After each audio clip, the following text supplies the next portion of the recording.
there is a kind of a thinking in the world of psychology and consciousness that we come to know ourselves most profoundly when we're in relationship. And I don't know, I suspect that this is an experience that most of you will have, or have had, is that sometimes you don't actually know exactly what you believe or know about something until somebody asks you a question. And there it is, you're articulating something about yourself and you're alive to it at the moment in that point of conversation between two things. And there's a magic in that. There's a magic of you understanding yourself and being witnessed in that. If we expand upon that and think what it must be like for all the soul beings that we share this world with, the kith and the kin of the animal and natural world, if we do that with them, how amazing it is. If we actually start to interact with a tree as a sentient being, if we see a mountain as and relate to it as a great ancestor teacher, and we have those, allow ourselves to have those relationships, how profound it is. Animism, when we look at it, you know, from a kind of a historic, an archaeological and an ethnographic kind of way, it is, it seems, where the human soul goes to first in terms of spiritual system, if you like. All kind of, as far as we can see, all our early ancestors were somehow in awe or seemed to revere the nature around them, the places around them. They felt places as sacred.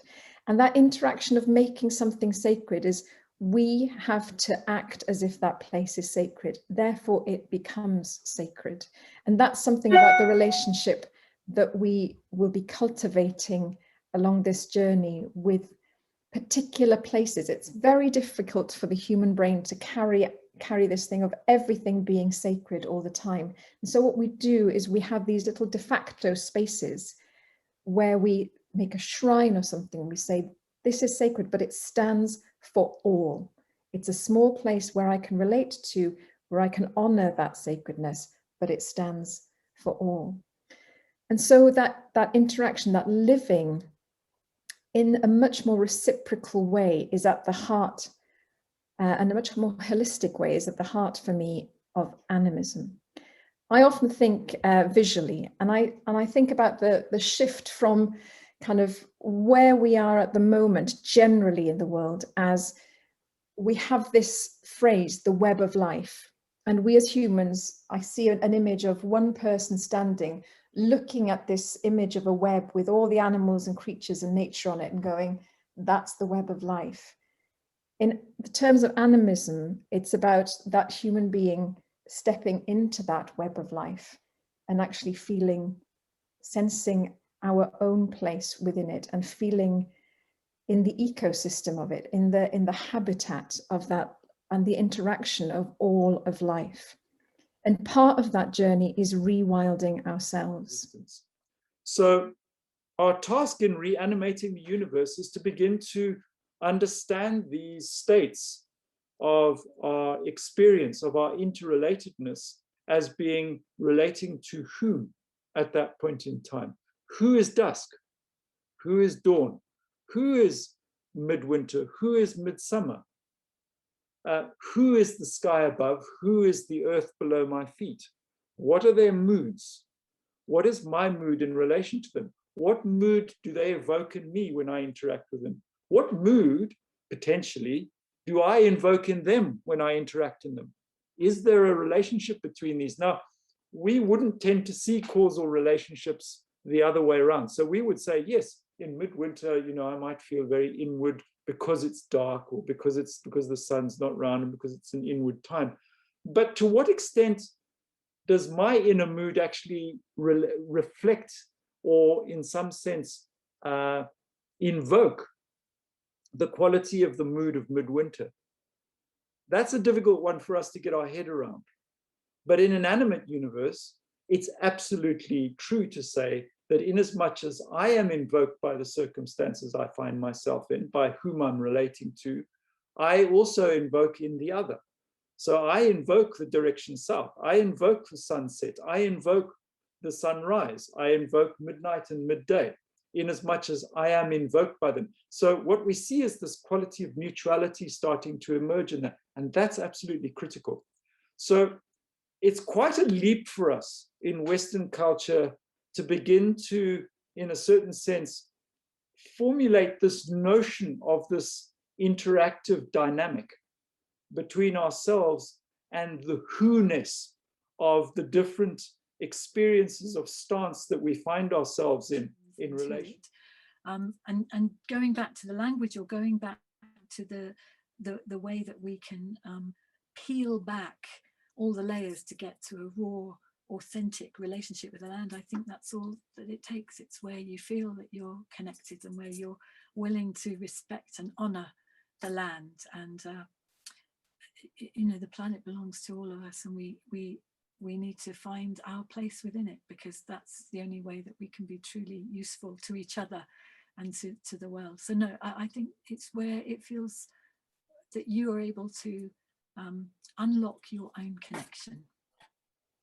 Animists see the world as full of people or persons, only some of whom are human, but all of whom are worthy of respect. Animists see the world as full of persons, only some of whom are human, but all of whom are worthy of respect. And I think that's a very good scholarly definition. That animist cultures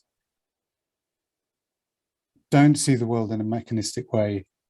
They don't all agree on who has personhood.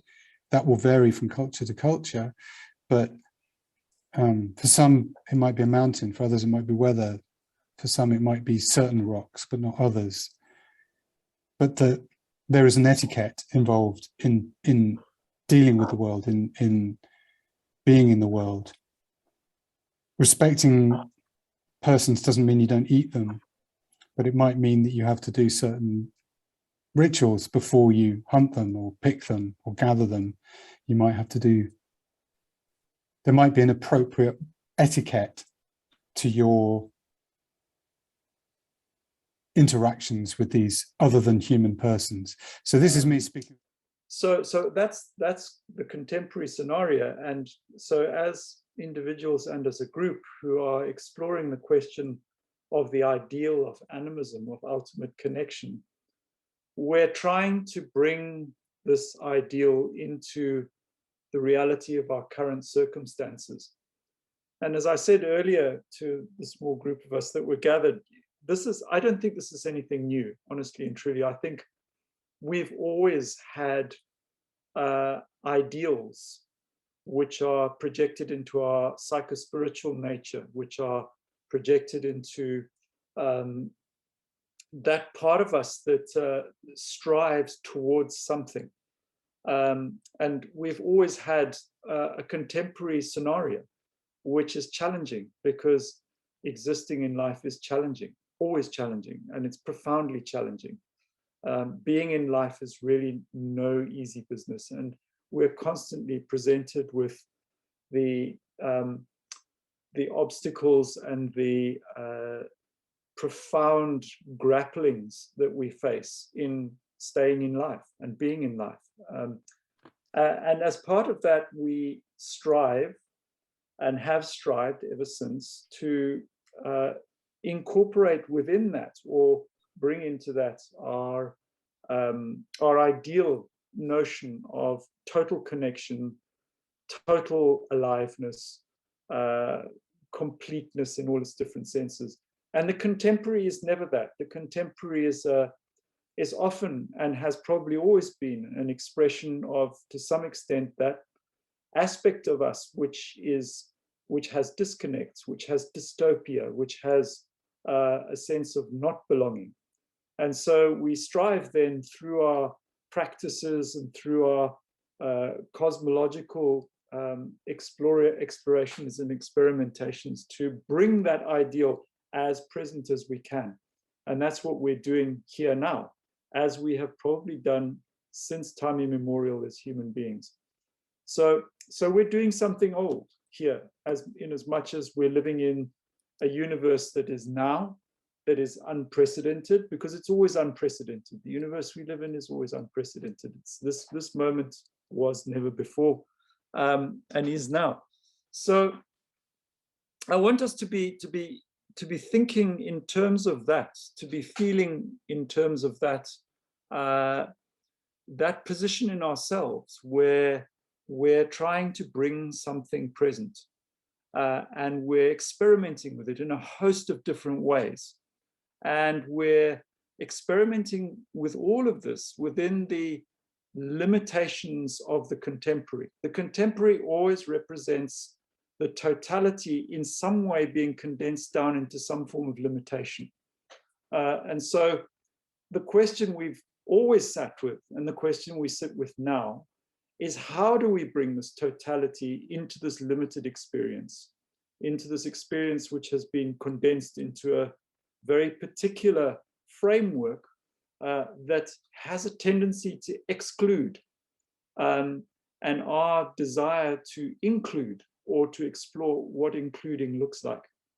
So that's the position we sit in. Of the interaction between the I being in service of the we, the us, and the entirety.